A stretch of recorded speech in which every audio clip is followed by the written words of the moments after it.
area of interest and expertise is in pediatrics. So we have a big pediatrics hospital here in Jacksonville called Wolfson Children's Hospital. And I was the lead PT over our 6 clinics for that organization. And I decided about 4 years ago, after my mentor and predecessor retired, that I was going to take on a full-time role as an assistant professor at UNF. But I hate not being in clinic. So one day a week, I take my pediatrics class to a private practice where I work, and we see pediatric patients together. So I can't get out of the clinic just yet. So I am here to tell you or answer any questions you might have. I don't know if any of you are deciding if you're going to apply to UNF this fall.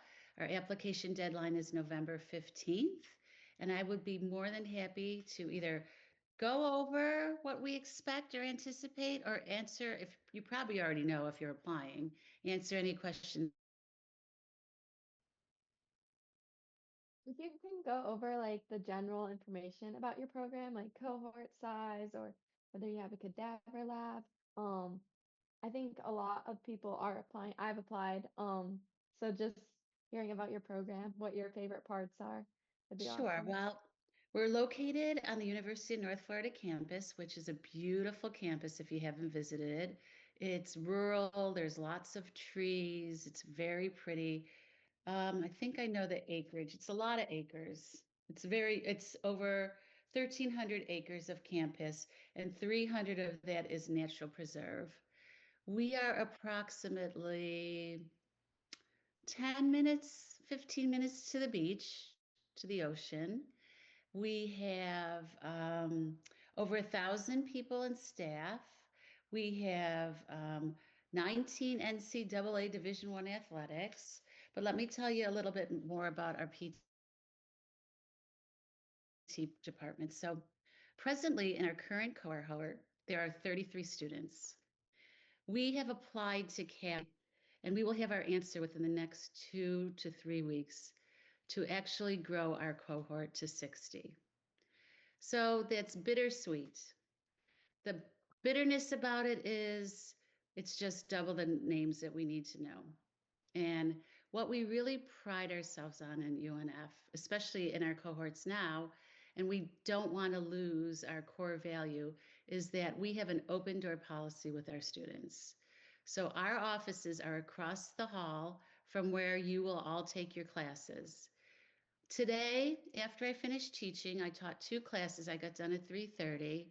I would say 5 students dropped in to see me. One asked me if I wanted to take an opportunity to take my pediatrics class to do screenings in St. John County School Districts for incoming kindergartners. Then one person came in to talk to me because her young child just got diagnosed on the autism spectrum. So we went over area schools that she could look into to take her little son there. One is an undergraduate student that wanted to go over his admissions and see if he had met all his prerequisites. One wanted to go over a test exam that we just had completed, so we went over her answers. And then one, we went over what it's like to be a pediatric therapist. I could hear my colleagues next door to me and the door after. A neuroanatomist was going over her whole anatomy lecture to a student that didn't understand a concept today. And then the next one is our clinical director, and he was going over a list of different sites that a first year was putting in as their request for their 3A and 3B rotations when they graduate. And I felt so proud listening to myself and my colleagues that we all just take the time to get to know our students, to go over stuff we did in class if we don't understand it, to know them personally, their family life, what's going on in their well-being. And that is the essence of the University of North Florida's program. That being said, there's a little bit in my heart. It's like, oh my gosh, when we go to 60, will this continue? And of the staff that is there right now, because we're going to hire more professors, we have all committed to that's our number one priority. Because none of us came to work there without that one-to-one personal relationship that we have with these students. So I know that we have students that have come from big, big universities like yours as undergraduates, big universities like, where basic science or your prerequisite classes, you never even met your professor. I mean, my students come in to me, hey, Dr. Hoffman, did your son get that job he was looking for? Like it's a very personalized, family oriented feel in our PT program. As far as Cadaver Lab, we have live, well, they're not live, obviously. We have Cadaver Lab, and that is not going to change with the increased cohort size. And our neuroanatomist, who was going over, oh my God, she was going over anatomy because the first years are in anatomy right now with the Cadaver Lab. I mean, I left at 5 and we were still sitting in rooms teaching with students. So yes, we have that. We also have a biomechanics lab that was built in the past 3 years by world-renowned, world-class researcher, Dr. Guillermo Cesar. So a lot of our students spend time with their data Oh, collections. Most of our research done in our program are human subject researchers. So they're over there. One researcher is currently working on a project with motorized carts and children with cerebral palsy that I'm a part of. Another researcher has a whole community Parkinson's program going on right now. And that's literally like a 3-minute drive from our campus. And then we also have a sim center, which is a simulation center that we do some of our practicals in. It's primarily utilized by our nurse anesthetist program. It's about 15 minutes from campus, but we certainly do run practicals over there so that you get the feel that you're in like a clinical based setting when you're doing your practicals.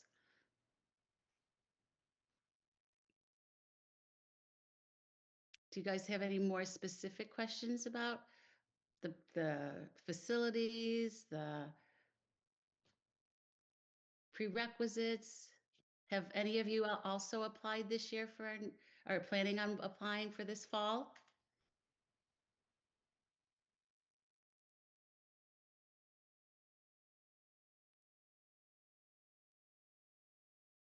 No, we don't have a medical school program, so it's only PT students. However, you will never be in there with another discipline. But I do know that once you are done with Cadaver Lab, that they take the brains out because you take neuroanatomy and spine your second semester. So your first year, second semester, you take neuroanatomy, which is just the brain and spine. But then the bodies go on to be used by our athletic training program. And in our anatomy class, it's really run by Dr. Bevan Livingston, who is a neuroanatomist PhD, but Dr. Chris Joyce, who's a PhD in athletic training, also assists teaching the PTs, but the ATs are not in the room with the PTs.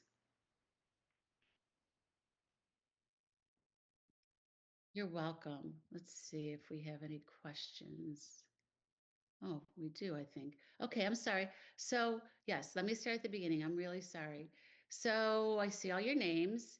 So, clinical placement. So, in our program, so it's 3 years in the spring semester of your first year. So, you'll start in August.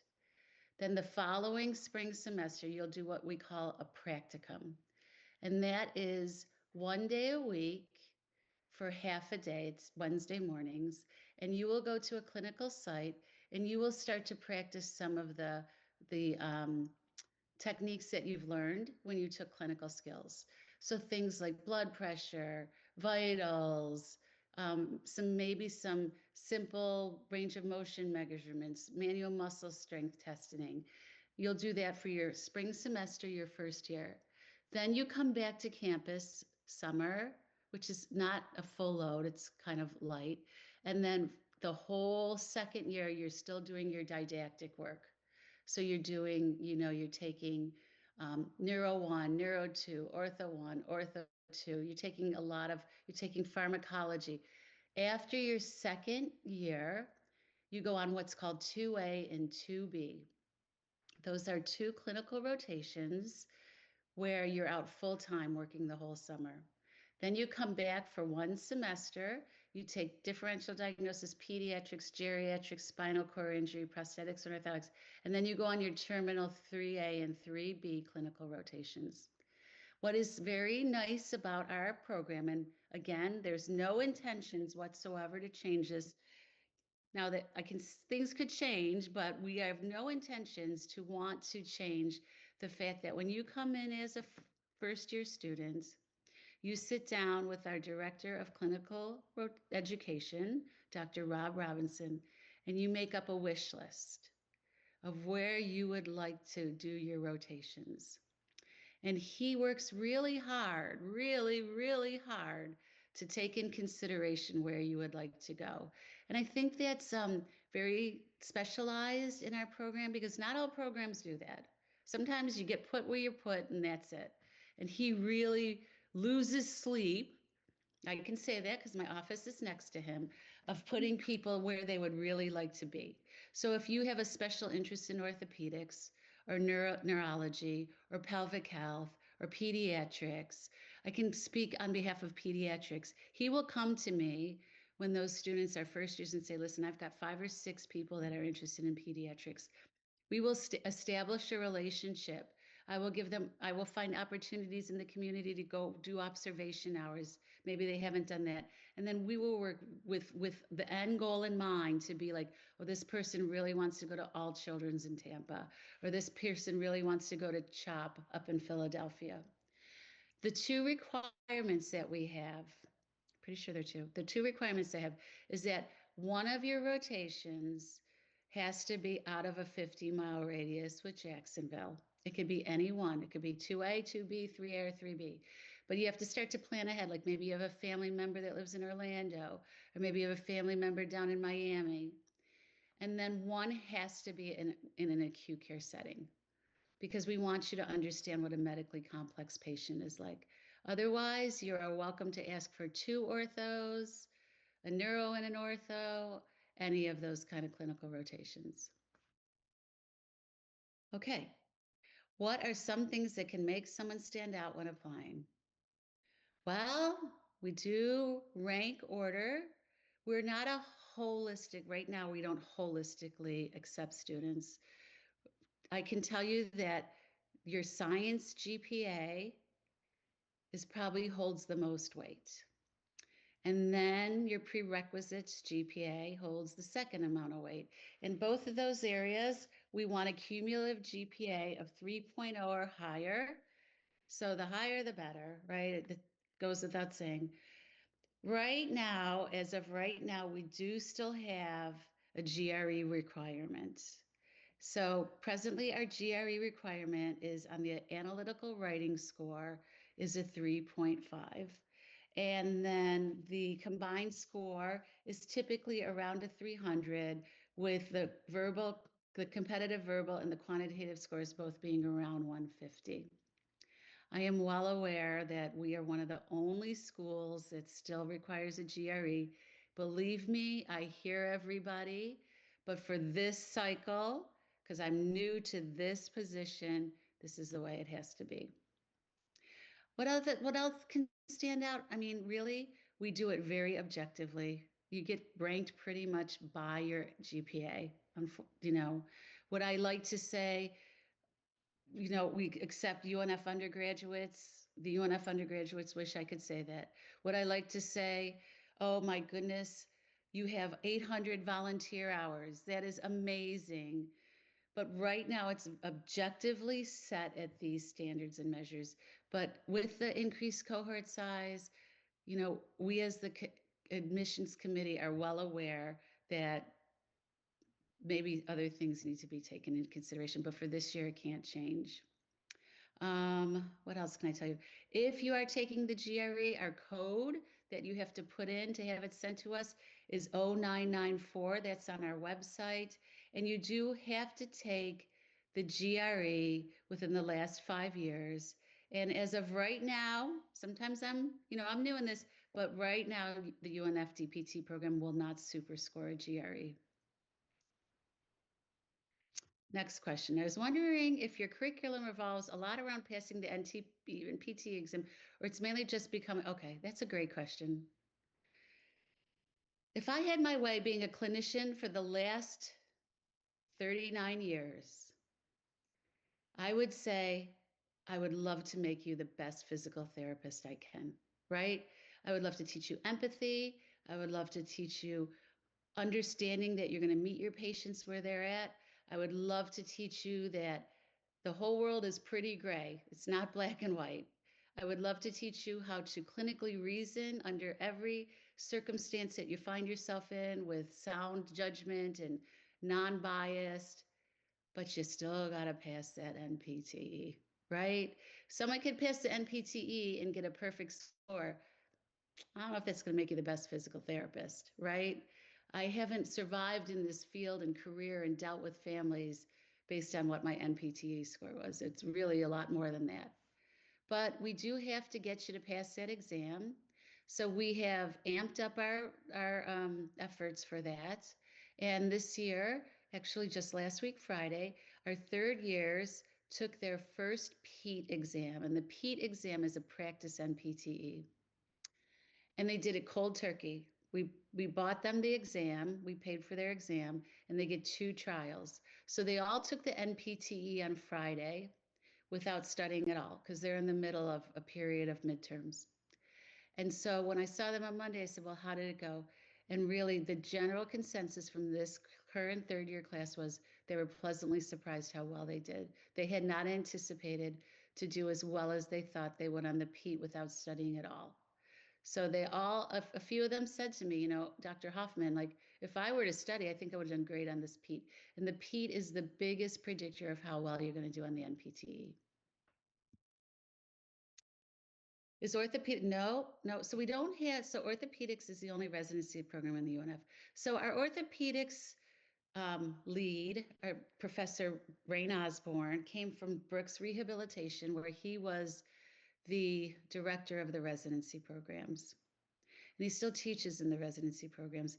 And his whole research agenda is based on clinical education in the residency programs.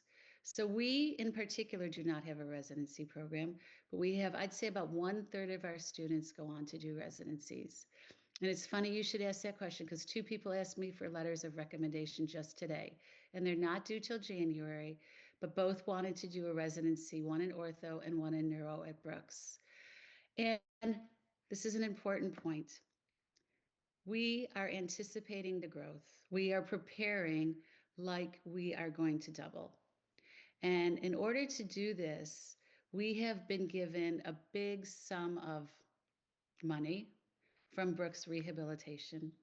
They are going to fund for the first year 2 full-time faculty.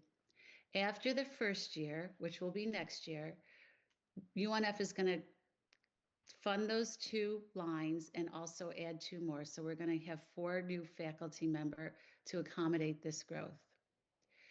What Brooks also did is that they have created a scholarship fund for third year students. So if you were to come to our program, probably in the end of your second year, you would apply for these scholarships.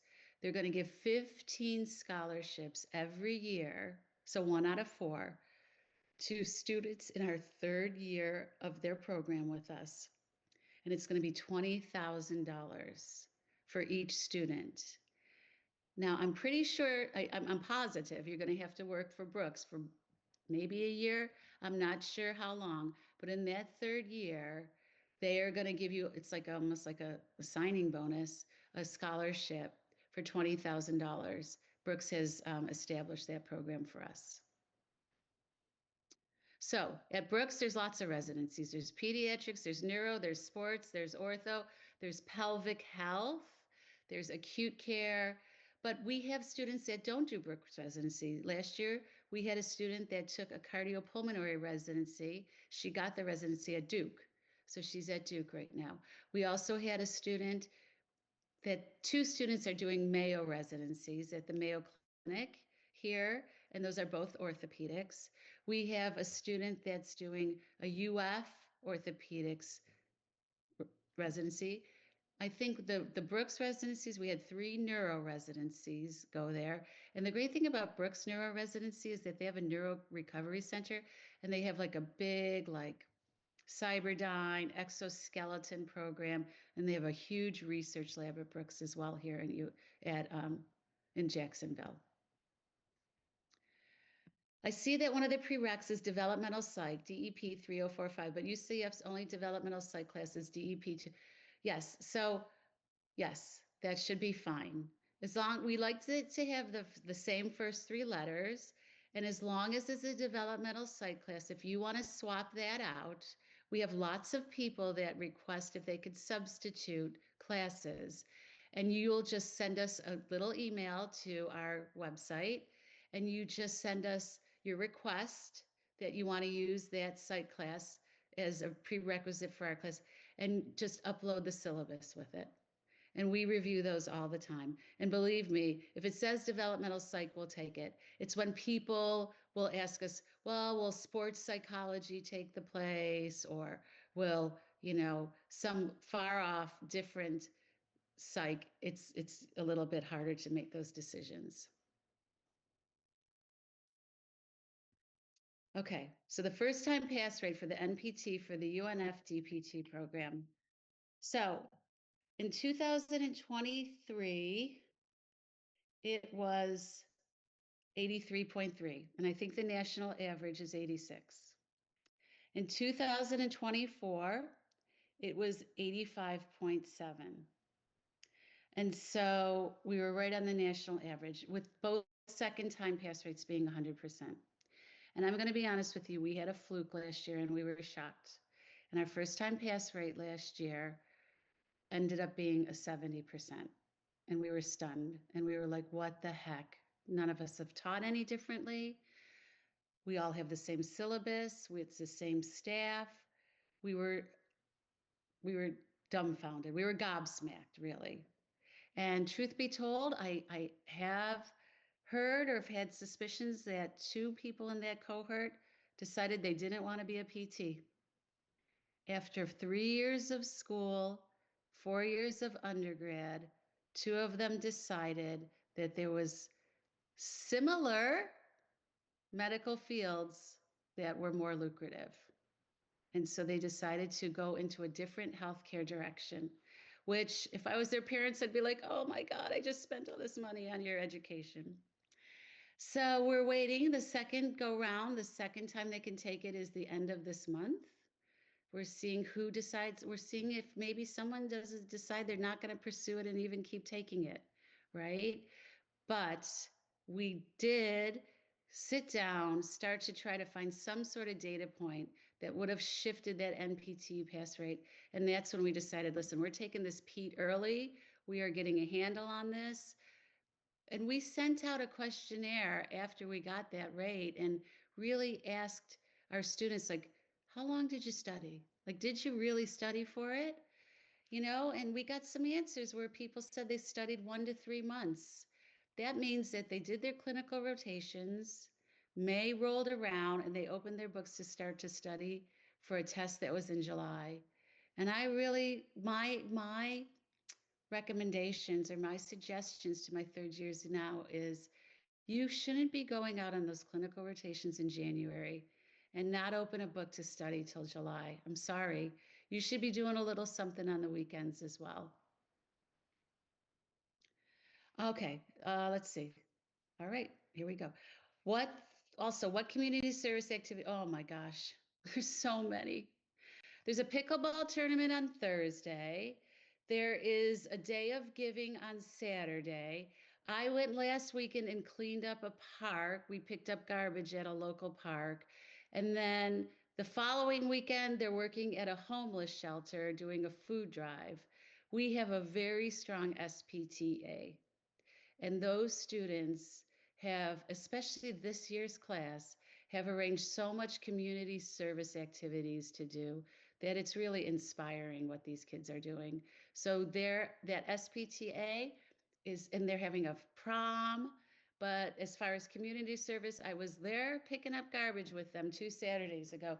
So they are, and if what's planned ahead in the future really is, well, pickleball, that's not a community service, but they're working on the National Day of Giving, and then they're working at a homeless shelter in Jack's Beach the following weekend as a food drive.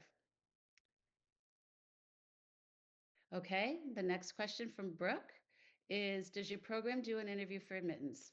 We used to. We used to do in-person interviews, and then after COVID, that stopped.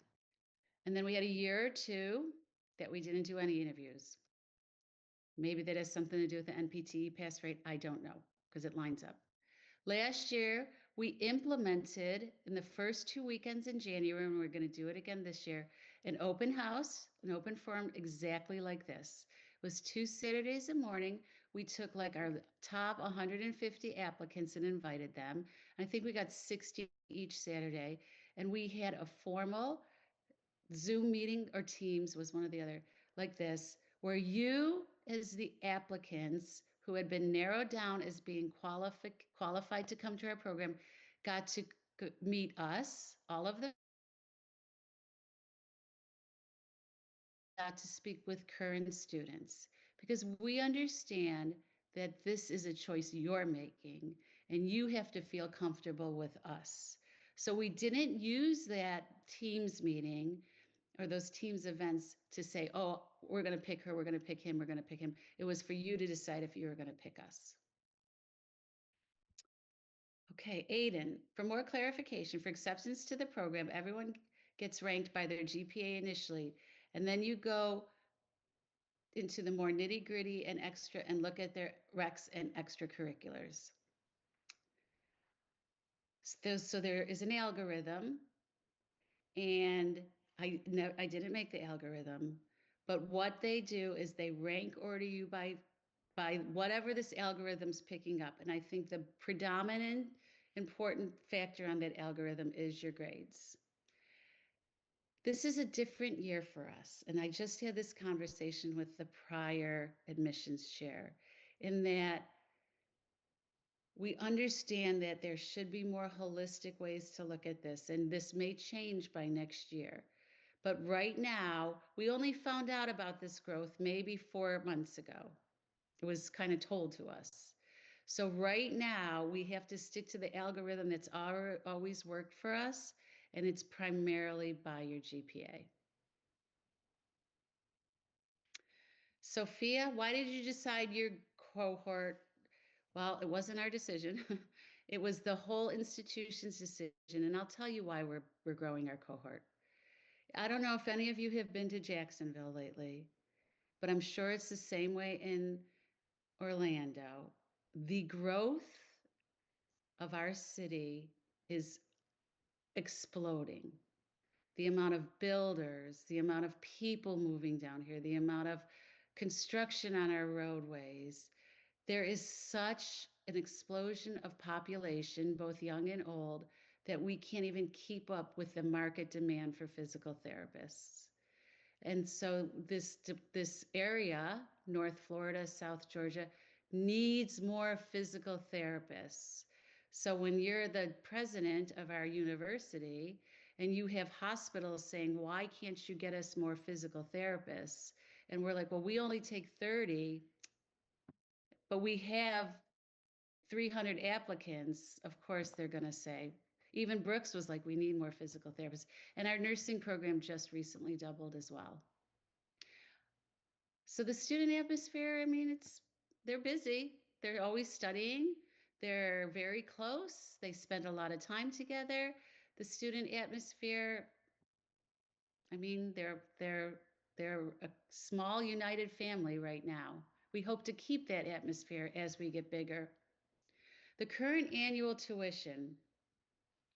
So I think right now, this is for in-state.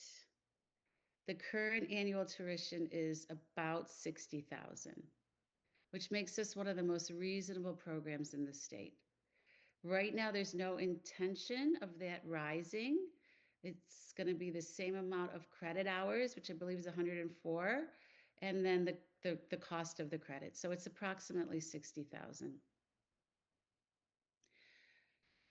Aiden also asked, do I have a rough estimate on when students who applied this cycle hear back? So you will put your application in November 15th. I will spend the whole week of Thanksgiving going over those applications. And what we do at that time is we double check, we compare your transcript to what was reported. We do look to make sure we read, I read your application letters, I read your letters of recommendation. I kind of can see where you are at. And hopefully, last year we were fortunate enough to get our um, answers out. I think it was like January 10th. So it took us about a month, and then it was the holiday to get as soon as we got back on campus in January, we started sending out those letters. It coincided with the time that we were having those interviews as well, those Zoom meetings. Okay, Carrie, how many offers do you guys extend to get your cohort numbers? Also, how many applicants do you get in total? Okay, so this question I was just asking my colleague today. So right now, last I looked, we had 641 applicants. That being said, that's not 641 qualified applicants. I saw someone that put in an application and their GPA was like a 1.4. Like I was like, oh my goodness, I couldn't believe it. Like, why are you doing this, right? So I think once they go through all of the applicants, right now 641, I'm going to say maybe it gets down to about 300, right? About half of those applicants check all the boxes. And then from there, I think last year to fill a class of 30, I mean, we went over 100 offers because people are applying everywhere and they're going to want to take their first choice, right? So if they get into another school, they'll tell us they don't want to come to us, right? So we do go down our list over 100. So, what else was I going to say? One thing I want you to be aware of while we're talking about application, that when you apply on PTCAS, right? You guys all know that. That's where you're applying. But in order to be in our program, UNF has asked or wants you, as well as filling out your PTCAS application, you also have to you must submit an application to the UNF Graduate School Program. And based on recent events, this has gotten streamlined from what I've heard for applications to be completed for the graduate school to be much easier and clearer, like the information that you write in PTCAS will pull over, but you have to do that as well. So if you get to November 14th and you're all done, you've got all your PTCAS done, you're going to send it out. Please, you must also go to the UNF Graduate School and fill out an application for that too. And I think there is a $30 fee for that. So that both has to be completed by November 15th. Um, Letters of recommendation, you need 2 letters of recommendation. That also gets uploaded into PTCAS. At least one of those has to be from a course instructor or a professor or an assistant professor or an associate professor in your major, and you had to have attended their class. And it is even highly more preferred if it comes from either an A&P professor, a bio professor, a chem professor, or physics professor. And then your second letter of recommendation has to come from a licensed physical therapist that you've worked with, that you spent observation hours with, or that is, you could even get one that's a physical therapist that may have treated you yourself, but that has to be a letter of recommendation from a PT. Carrie DiStefano asked, what is the most common characteristics of successful students in the program? That's a good question. I have to say that the most successful, I'm thinking of I can tell you personally what I think. I think a successful student, obviously, if you get into PT school, you know how to study. and you know how to work hard.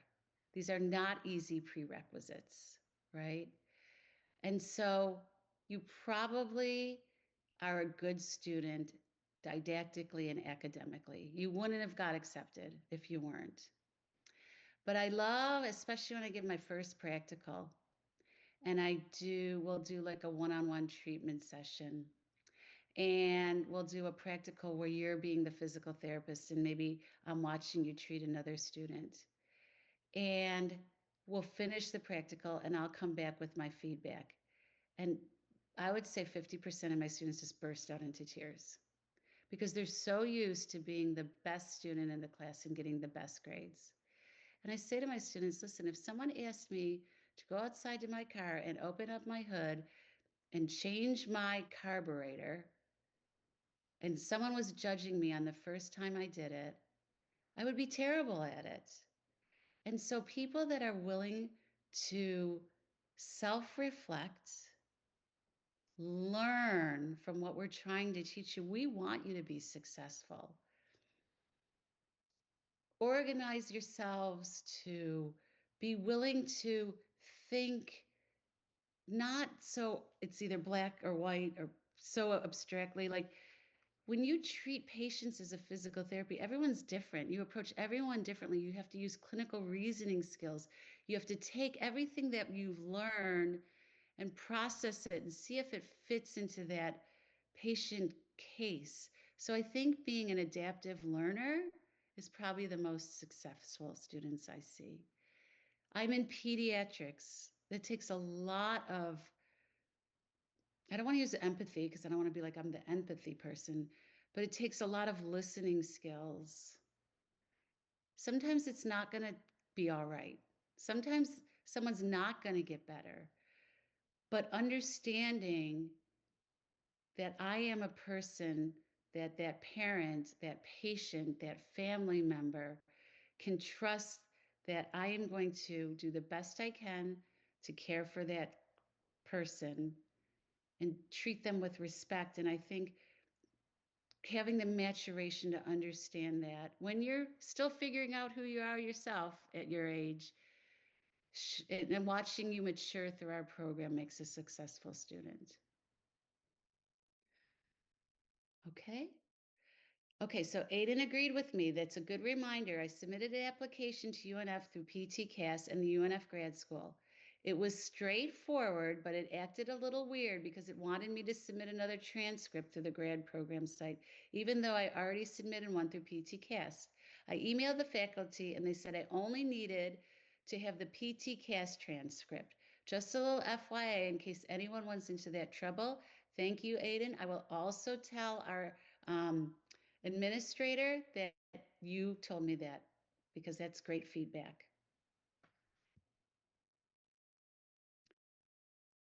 Do you track who comes to open houses and do you take that into consideration in extending offers?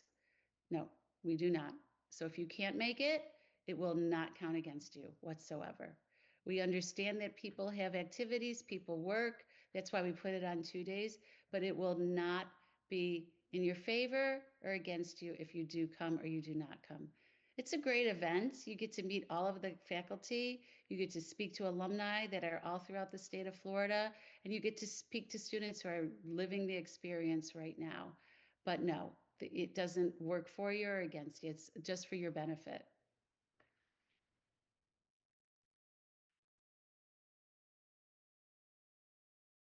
I feel like I'm doing all the talking. I think I am.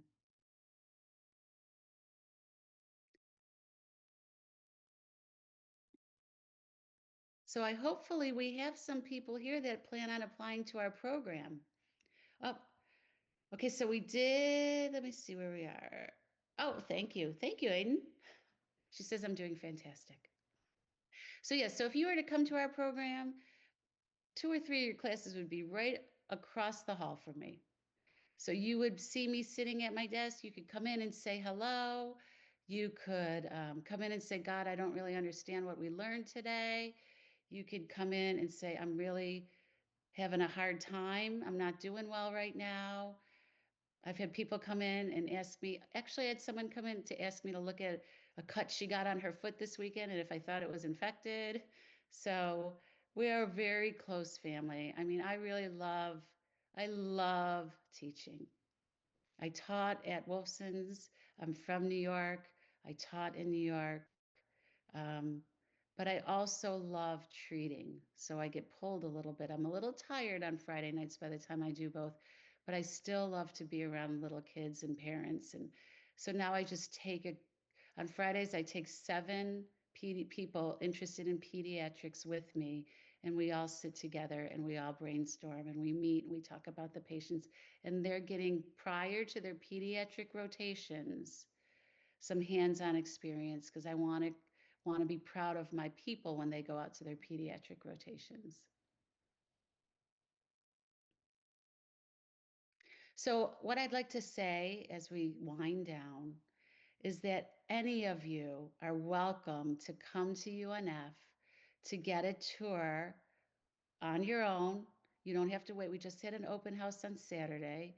But if you want to come and see our campus, if you want to come and sit through a class, if you want to come and spend a day with the DPT students, our doors are open any single time. You just make that request through our website and we will pass it along to our fantastic SPTA right now. And one of those students, we have students, undergraduate students that are interested in our program coming and sitting in our classes.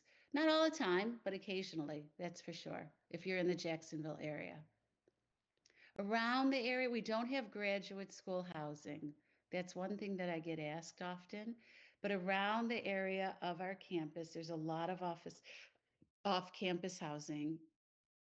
About 2 miles from our campus is St. John's Town Center, which is kind of like, it's not an indoor mall. It's not like Millennial Mall. It's not like your outlets. It's like everything's there from Costco all the way to Nordstrom's and everything in between. And there's probably over 30 restaurants there. A lot of the students go to happy hour there. Um, there's also Jack's Beach, which is where a lot of young people live. A lot of young people go out. A lot of our graduate students, if you get accepted into our program and you decide to come and say you send us, yes, I'm in, I'm going to stay, and you decide, you get your letter in January, and by February, like, this is where I'm going. I don't care who accepts me, I'm going to go to UNF. We will immediately put you in contact with your first year mentor. So a first year will contact you, like create a relationship, like a mentor mentee relationship. And that's where a lot of our cohort find their roommates because we'll also put you into like a Facebook group and an Instagram group. And really, many of our incoming first years get their roommates and find their housing as soon as we connect you like that.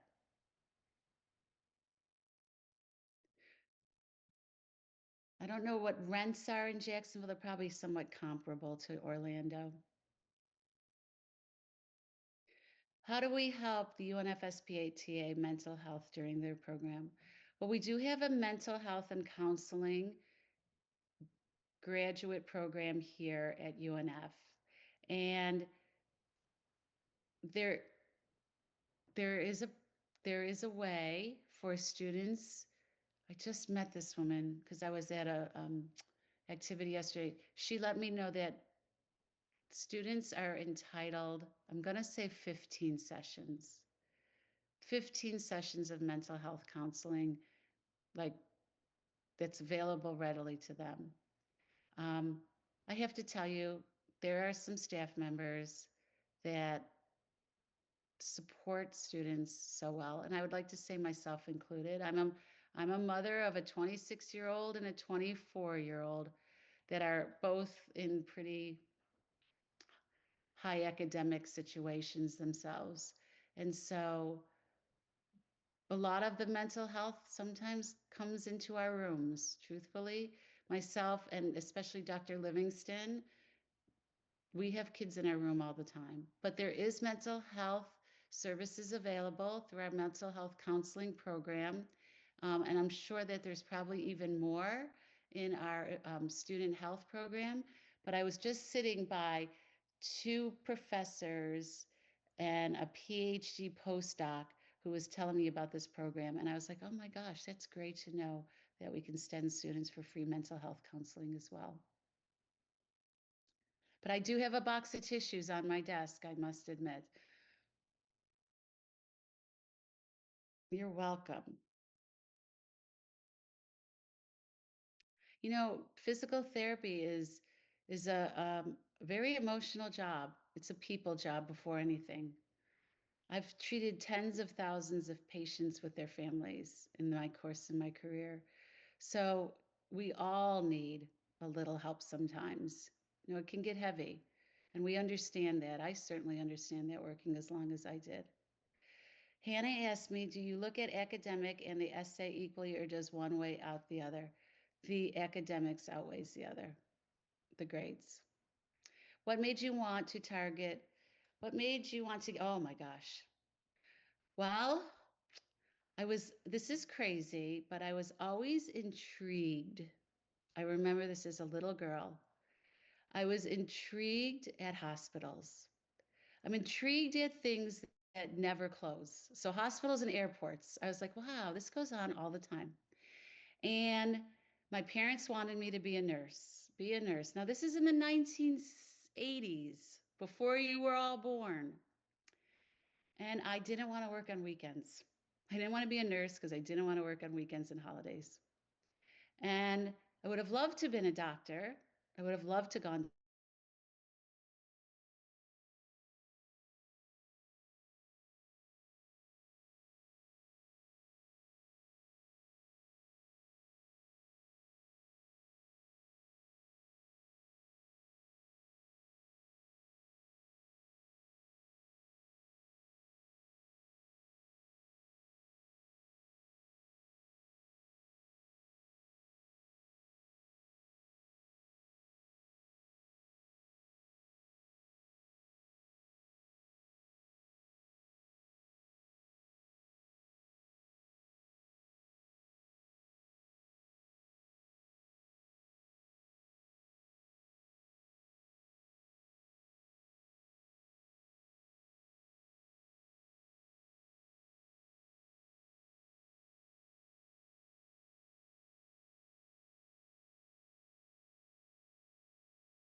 this big rehab hospital, this beautiful hospital. There was 80 physical therapists that worked there. So imagine as a 23-year-old therapist learning from 80 mentors. And at the time when you worked at NYU in Manhattan, you were allowed to go to NYU, the college, for free. You didn't have to put out a dime. So I said, I'm going to go get my master's. It's free. And it was turning to a master's. So I got off at work at 4:30. I walked down to 26th Street and I got my master's. And we had to work at NYU for 2 years if we took the degree for free. So I did. Then I got married and I stopped working in New York City and I moved out on Long Island. And I was working in schools and I was bored. I was like, oh, I don't know if I could do this much longer. I want to go become a school teacher with little first graders. And at the time, I was turning to a doctorate. This was 1990, 2000, early 2000s. And one of my really good friends says, why don't you get your doctorate? And I'm like, are you crazy? I don't even know if I want to do this anymore. And she goes, go get your doctorate and see what you say. So I started taking one class at a time. I had little kids. And I got a whole rejuvenation because it was my time to go learn again. I'm in my 40s at this point. Got my doctorate, continued to work, continued to do some administrative work, continued to treat kids, moved to Florida, got to Florida, wrote to UNF, and they're like, we don't have any job openings. So I said, okay. I went back, I worked at Wilson's, I became the supervisor there. And then 3 years ago, the person that had the job in pediatrics retired. And she said, will you want to take my position? And I said, yes, I'll take your position so that I can teach other physical therapists.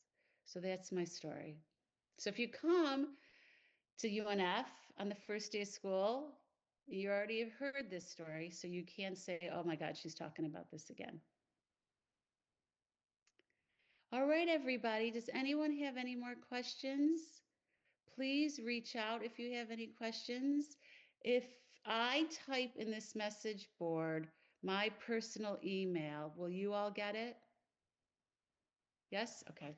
I'm not the best with technology. Thank you so much for filling us in on the UNF program. You were really helpful. Hope you have a good evening. You too. Um, yes, I'll share your email in our group me as well if that's okay. That's fine. Best of luck to all of you wherever you land as physical therapists. And no, it's a wonderful profession. I love this profession. It served me and my family very well too. All right. Bye. Bye. Thank you. Thank you for the invitation.